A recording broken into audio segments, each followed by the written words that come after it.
I have some comments on how United Healthcare Workers, SEIU, operated this election in terms of this particular MOU. Historically, how we've ratified contracts in this county is by mail.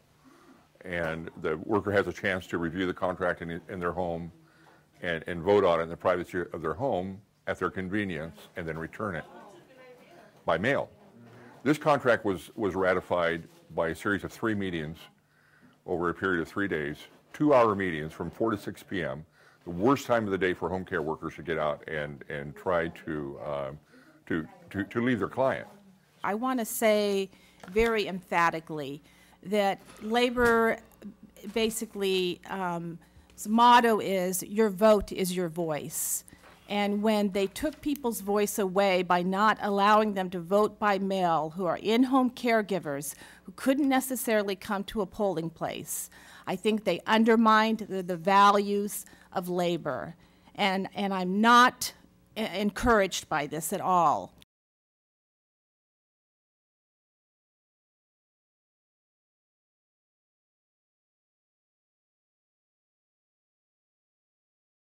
When I arrived to vote at the contract ratification vote in Santa Rosa, I got out of my vehicle, looked over and saw Marie White being confronted by 2 very large men.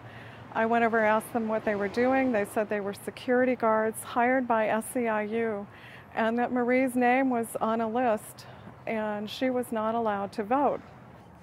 One of them must have been about almost 300 pounds, and when I moved to get past him, my head was in the middle of his chest, so I hope I let aloft to gray hairs in the middle there. The goons literally chest bumping Marie, literally coming up and pounding at her to move a woman with a cane. They were there to keep several of us out from voting.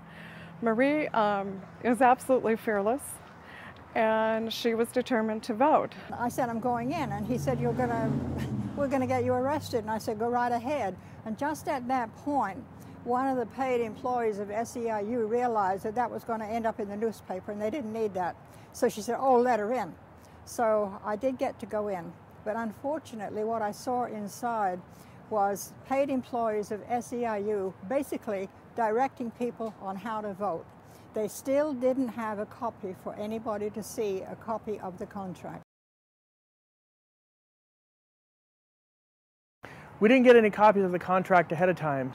As of today's date, no contract. Even though we requested that they give us a copy of the contract so we could look at it before, we were denied that by our local representative here. Not giving members a full contract and full disclosure is not transparent, nor is it in good faith in terms of union bargaining. What they were doing is telling people that they needed to vote yes, and they needed to vote yes because these are the changes that would be good for them. And this was only a couple of feet away from the actual ballot box. I would echo Supervisor Zane's comments that moving forward that we would encourage a better processes, at least from what I heard from my constituents. I was somewhat disturbed from what I was hearing and some of the tactics that were used. The ballot, the yes and no in the language that went along with those was obviously very biased and certainly not objective. So I would agree. I think it was a very flawed process. I think the days of knuckle breaking in unions should be long over, and this really is a disgrace. I will be writing a very harsh letter to the head of SEIU in Oakland, and I will also be writing a harsh letter to Andy Stern in Washington, D.C.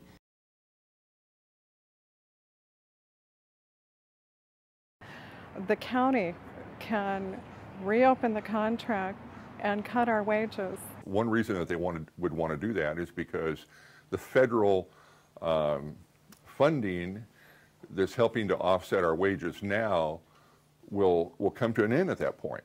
Once the stimulus money runs out, it looks as though that we will be knocked down to $9.50 an hour.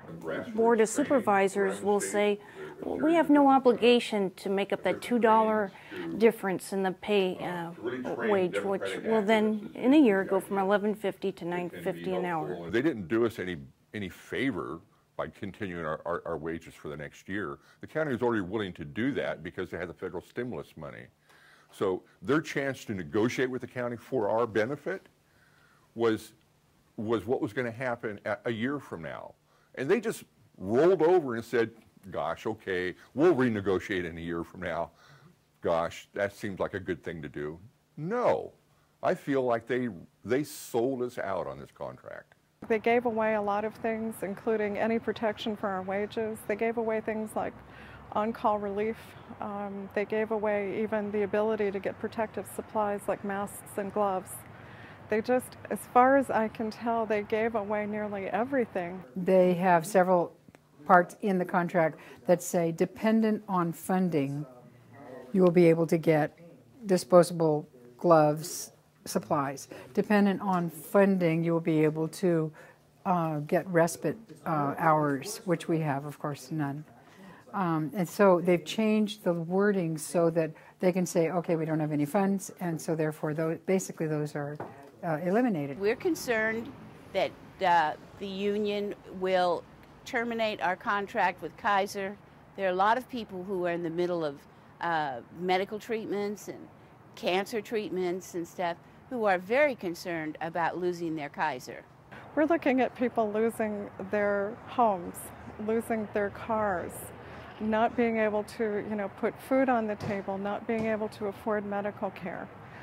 That's what, when you cut in-home support wages, that's what happens to people. I have no idea what's going to happen. Nothing was delineated in the contract. It's up for grabs. I am still outraged. I am absolutely outraged. It's just beyond comprehension to me that what was previously an open process, previously, members were treated with dignity, with respect, were kept informed, were never denied information, and never harassed by security guards, and never forced to vote in person when it's home care. We always voted by mail. I am beyond outraged. I'm also extremely determined to see that this never happens again.